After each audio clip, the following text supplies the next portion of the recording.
ఓం సాయిరామ్. సమస్త సాయి భక్తులందరికీ కూడా నమస్కారం అండి. అందరూ కూడా ఎలా ఉన్నారు? బాబా గారి దయ వలన మీరందరూ ఎప్పుడూ సంతోషంగా, ఆనందంగా ఉండాలని, మీరు కోరిన కోరికలన్నింటినీ కూడా బాబా గారు తీర్చేయాలని, మిమ్మల్ని ఎప్పుడూ కూడా ఆయురారోగ్యాలతో ఉంచాలని మీ తరపున నేను కూడా బాబా గారిని కోరుకుంటూ ఈరోజు వీడియో అయితే స్టార్ట్ చేస్తున్నాండి. ఇక ఈరోజు వీడియోలో బాబా గారు సాయి మాటగా నా నోట ఏం పలికించబోతున్నారు అంటే, బిడ్డ, ఈరోజు రాత్రి పడుకునే ముందు నా పాదాలను తాకి నా సందేశాన్ని విని పడుకో తల్లి. తప్పకుండా ఉదయాన్నే ఒక మంచి శుభవార్త అయితే వింటావు. ఆ శుభవార్త ఎలాంటిదో నువ్వు కలలో కూడా ఊహించి ఉండవు. అంతటి గొప్ప శుభవార్త అయితే ఈరోజు నీకు నేను అందివ్వబోతున్నాను. ఆ శుభవార్త వినగానే నువ్వు ఎగిరి గంతేస్తావు తల్లి అంటూ బావగారైతే ఈరోజు మనకు తెలియని ఏదో ఒక రహస్యమైన సందేశాన్ని అయితే తీసుకొచ్చారండి. మరి ఈరోజు బాబాగారు మనతో ఏం చెప్పాలి అనుకుంటున్నారో, ఎలాంటి సందేశాన్ని అయితే తీసుకువచ్చారో ఆయన మాటల్లోనే విని తెలుసుకుందామా? బాబా సందేశం వినే ముందు మనకు తెలిసినటువంటి గురూజీ అండి. చాలా అద్భుతంగా జ్యోతిష్యం అయితే చెప్తారు. మీరు ఎన్నో చోట్ల చెప్పించుకుని విసిగిపోయి ఉంటారు సరైనటువంటి ఫలితాలు లేక. ఆఖరిసారిగా అన్నట్టు ఒక్కసారి నమ్మకంతో ఇక్కడ కాల్ చేసి చూడండి. రిజల్ట్ అన్నది ఎలా ఉంటుందో మీకే తెలుస్తుంది. రిజల్ట్ చూశాక మీరే హ్యాపీ అనిపిస్తుంది మీకు. ఇక శ్రీ సాయిబాబా ఆశీస్సులతో జ్యోతిష్యం చెప్తారండి. ఉన్నది ఉన్నట్టుగా చెప్తారు గురూజీ సీతారామరాజు గారు. వీరి మొబైల్ నెంబర్ 9666987222. మీకు ఎలాంటి సమస్య ఉన్నా కూడా చిటికలో పరిష్కరించి ఇచ్చేస్తారు.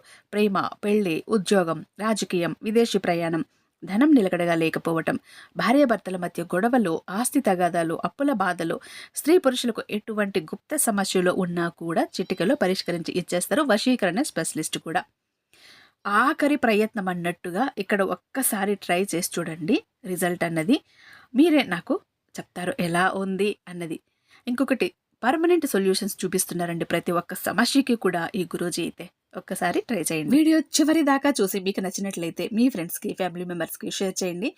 అలాగే ఒక చిన్న లైక్ ఇవ్వండి. మన ఛానల్ని ఫస్ట్ టైం చూస్తున్నట్లయితే ఛానల్ని సబ్స్క్రైబ్ చేసుకుని మన ఛానల్కి మీ సపోర్ట్ అనేది కొద్దిగా అందివ్వండి. ఇక బాబా గారి సందేశానికి వస్తే, బిడ్డ, నీ మనసులో భారమంతా దించుకో. నేను నీ దగ్గరే ఉన్నాను, నీతోనే ఉన్నాను, నీలోనే ఉన్నాను. నన్ను నమ్ము తల్లి. నీకు కలుగుతున్న దుఃఖాన్ని బలవంతంగా నిలిపివెయ్యకు. అది నీలో ఉన్నంత వరకు నీకు ప్రశాంతత కలగనివ్వదు. నీ కష్టం, నీ బాధ, నీ కోరిక ఏదైనా సరే, నేను నీతోనే ఉన్నానని నన్ను నమ్మి నీ బాధనంతా నాతో చెప్పుకో బిడ్డా. నీకు దుఃఖం వస్తే అణిచిపెట్టుకోవద్దమ్మా. మనసంతా ఖాళీ అయిపోయేంత వరకు దుఃఖించు బిడ్డ. ఆ దుఃఖంలోనే, ఆ ఏడుపుతోనే నీ బాధలన్నీ కూడా వెళ్ళిపోతాయి. నీ కష్టాలన్నీ కూడా తీరిపోతాయి. ఆ దుఃఖం అనేది నీలో ఉన్నంతసేపు ఆ బరువును మొయ్యటానికి నువ్వు ఎన్నో అవస్థలు పడతావు బిడ్డ. అలాగని చెప్పేసి చీటికి మాటికి ఏడవద్దు బిడ్డ. ఎంతో అత్యవసరమైతే కానీ ఏడ్చుకో. బాధపడి దుఃఖించకమ్మా. చీటికి మాటికి కన్నీళ్లు పెట్టుకోవద్దు బిడ్డ. నువ్వు భరించలేని బాధ నీలో ఉంది కాబట్టి ఈ క్షణం నీ దుఃఖాన్నంతా బయటికి పంపివేయమని నేనే నీకు ఈ సలహా అయితే ఇస్తున్నాను. నీలో ఉన్న దుఃఖాన్నంతా వదిలిపెట్టు. మనసారా ఒక్కసారి ఏడ్చేసాయి, తనివి తీరా ఏడ్చేసాయి. నీ బాధ మొత్తం, మనసులోని భారమంతా మొత్తం దిగిపోయే వరకు గట్టిగా ఏడ్చేసాయి. మనసు నిమ్మళం చేసుకో బిడ్డ. ఎందుకంటే నీలో ఉన్న ఆ దుఃఖం వెళ్ళిపోతేనే నీకు మంచి ఆలోచనలు అన్నవి వస్తాయి. నీ బాధ చాలా వరకు కూడా తగ్గిపోతుంది. ఒక్కొక్కసారి బాధపడటం, దుఃఖించటం కూడా ఎంతో మంచి విషయమే బిడ్డ. అలాగని చీటికి మాటికి కన్నీరు పెట్టుకోవద్దు బిడ్డ. నీ బాధను నేను చూడలేను. మనసులోని ఆలోచనలు రకరకాలుగా వస్తూ ఉంటాయి కాబట్టి ఆలోచనలన్నీ కూడా నీ వేదనకు నిన్ను గురి చేస్తాయి. ఆ వేదనంతా తొలగిపోయినప్పుడు వచ్చిన ఆనందం కానీ, సంతోషం కానీ, ఆ సమయంలో మంచి ఆలోచనలన్నవి నీ మనసులో వస్తాయి. నువ్వు మంచి ఆలోచనలు అన్నవి నువ్వు చెయ్యగలుగుతావు. దానివల్ల నువ్వు పరిణితి చెందుతావు. సమస్యలను ఎలా పరిష్కరించుకోవాలి అన్న ఆలోచన వస్తుంది. నీకున్న కష్టాలను తొలగించుకోవటంలో నువ్వు ముందడుగు వేస్తావు. నీ సాయి ఎల్లప్పుడూ కూడా నీతోనే ఉంటారని నువ్వు గుర్తుపెట్టుకో బిడ్డ. నేను ఎల్లవేళలా నీతోనే ఉంటూ నిన్ను కాపాడుతూనే ఉంటాను బిడ్డ. నీ జీవితంలో నువ్వు కోరుకున్నట్లు అన్నీ కూడా జరిగిపోతాయి. నేను జరిపిస్తాను. నువ్వు సంతోషంగా ఉంటావని నేను నీకు మాటిస్తున్నానమ్మా.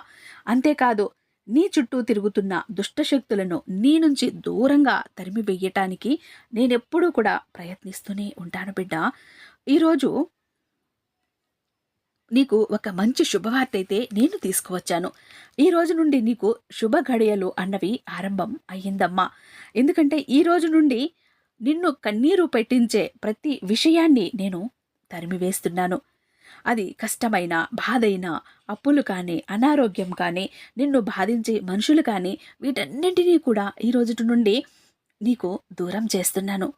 నిన్ను పట్టి పీడిస్తున్న వారిని, అంటే నిన్ను మాటలతో బాధిస్తున్న, చేతలతో బాధిస్తున్న వారిని కూడా అవసరమైతే నీకు దూరంగా ఉంచుతాను. ఎందుకంటే వారు నీ దగ్గర ఉండటం నీకే హానికరం. వారందరినీ కూడా నీ నుండి దూరంగా తరిమివేయపోతున్నాను బిడ్డ.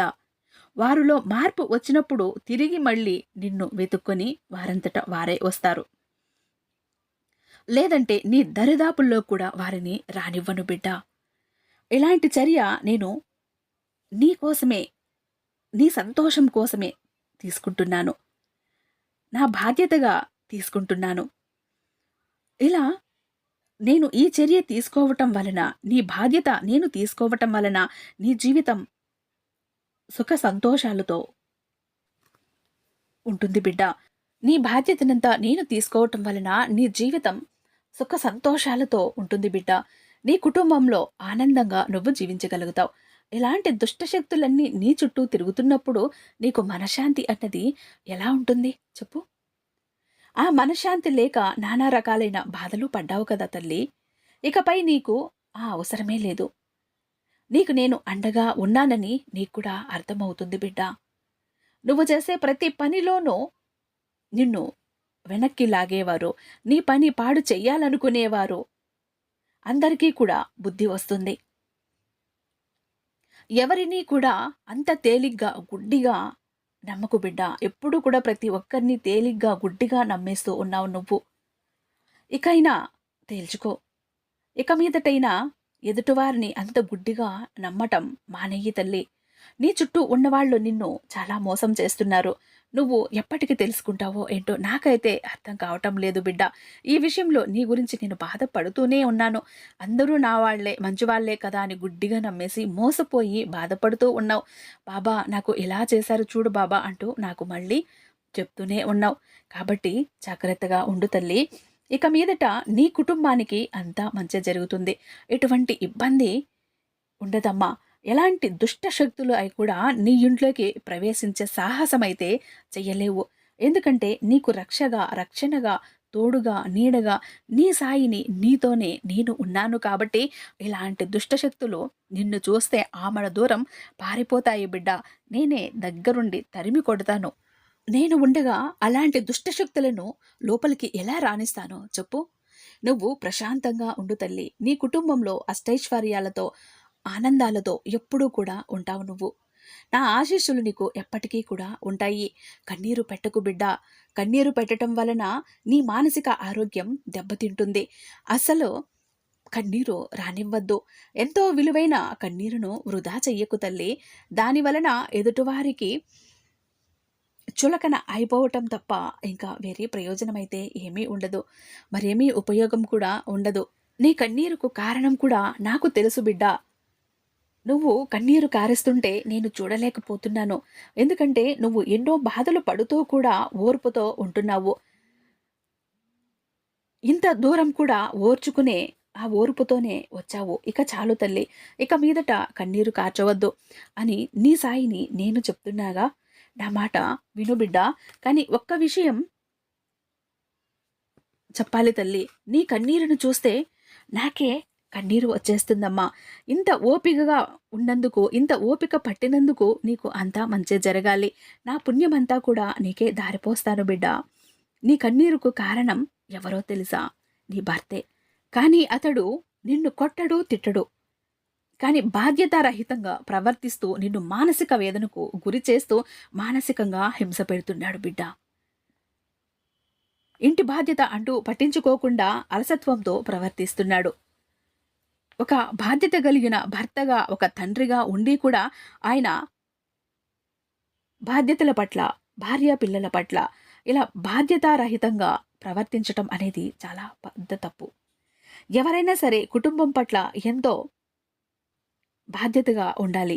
పిల్లలకి తండ్రి యొక్క బాధ్యత బిడ్డల యొక్క భవిష్యత్తును ఉన్నతంగా తీర్చిదిద్దటానికి, వారికి కావలసినవన్నీ సమకూర్చటానికి తండ్రి యొక్క బాధ్యత కదా! ఆ బాధ్యత తను నెరవేర్చుకోవటం లేదు.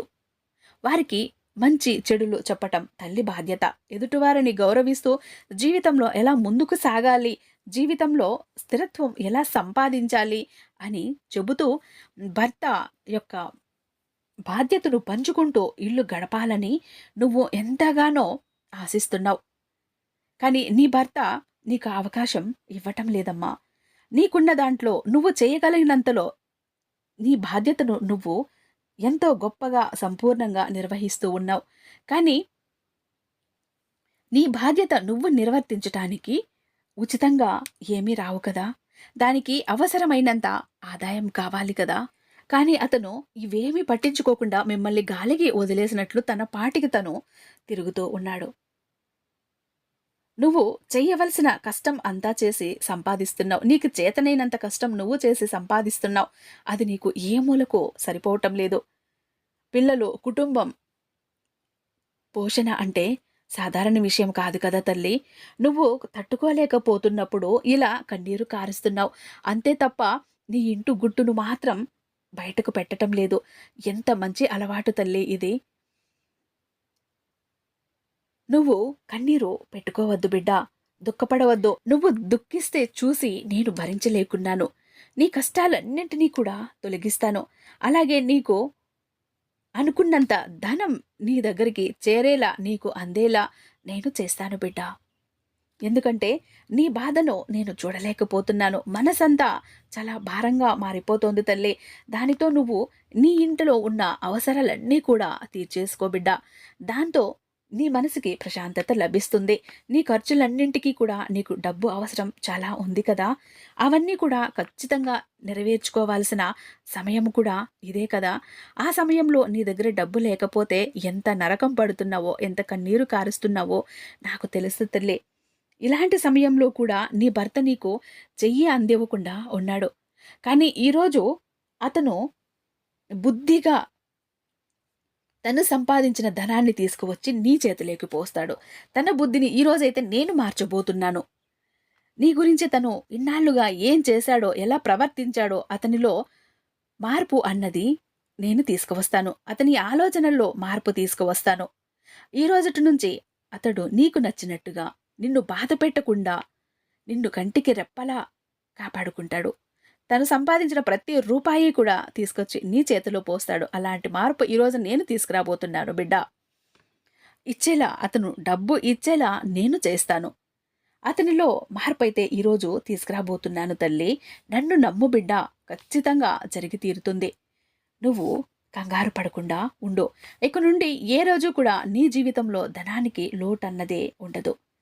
నువ్వు చేసే పనులు, నువ్వు చేసే ఆలోచనలు కూడా మంచిగా ఫలితం అన్నది లభిస్తుంది. ఇవన్నీ కూడా నేను నీకు ఏర్పాటు చేస్తాను బిడ్డ. నువ్వు ధైర్యంగా ఉంటే అంతే చాలు తల్లి నాకు.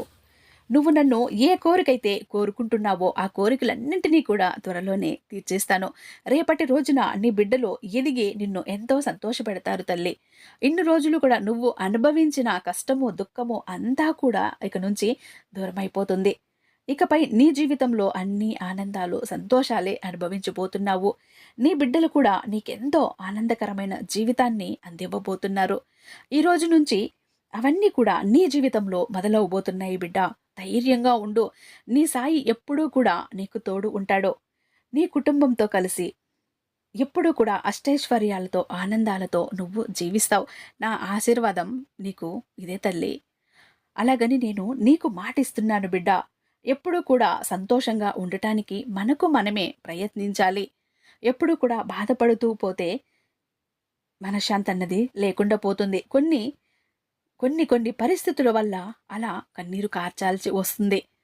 కానీ గుండె నిబ్బరం చేసుకో బిడ్డ. ఎందుకంటే నీ సాయి నీకు తోడుగా ఉన్నాడుగా. నీ కాలానుగుణంగా నువ్వు కొద్ది రోజులైతే కన్నీరు కార్చగలవేమో గాని జీవితాంతం కాదు. నువ్వు అలా జీవితాంతం కన్నీరు కారుస్తూ పోతూ ఉంటే ఈ సాయి మాటకి, ఈ సాయి సందేశానికి, ఈ సాయి ఆశీర్వాదానికి అర్థమేముంది కదా! నీ చెడు సమయం గడిచేటప్పుడు మాత్రమే నువ్వు కన్నీరు కాల్చాల్సి వస్తుంది బిడ్డా. కానీ అప్పుడు కూడా నేను నీకు తోడుగానే ఉంటాను. ఎక్కువ రాబోయే కష్టాన్ని, పెద్దగా రాబోయిన కష్టాన్ని చిన్నగా చేసి నీ చేతికి అందిస్తాను. నిన్నెక్కువ బాధించకుండా, ఆ బాధలో నువ్వు ఎక్కడ వేరే ఆలోచనలు చేస్తావు అని నాకు కూడా కంగారే ఉంటుంది. ఆ పెద్ద కష్టాలను కూడా గోరంతలాగా మార్చి ఇస్తూ ఉంటాను అంతే. ఇంకా మరీ అంత పెద్ద కష్టాలు ఒక్కసారి వచ్చి పడితే నువ్వస్సలు తట్టుకోలేవు బిడ్డా. తల్లీ, ఈరోజు రాత్రి పడుకునేలోపు ఈ సందేశాన్ని విను తల్లీ. ఈరోజు రాత్రి పడుకోబోయే ముందు నా పాదాలను తాకి ఎవరైతే నా సందేశాన్ని విని పడుకుంటారో అలాంటి నా బిడ్డలకి మరుసటి రోజు కల్లా ఒక శుభవార్త ఎదురుచూస్తూ ఉంటుంది. అది ఎలాంటి శుభవార్త అంటే అద్భుతమైన శుభవార్త. మీరస్సలు ఊహించినటువంటి శుభవార్త. ఒక్కసారి నిద్ర లేచి కళ్ళు తెరిచేసరికి మీ గుమ్మంలో మీకోసం ఎదురు చూస్తూ ఉంటుంది ఆ శుభవార్త అని బాబాగారైతే ఈరోజు ఇలా అంటున్నారండి. ఈ వీడియో మీకు నచ్చే ఉందని భావిస్తున్నాను. రేపు మరొక మంచి వీడియోతో మీ ముందుంటాను.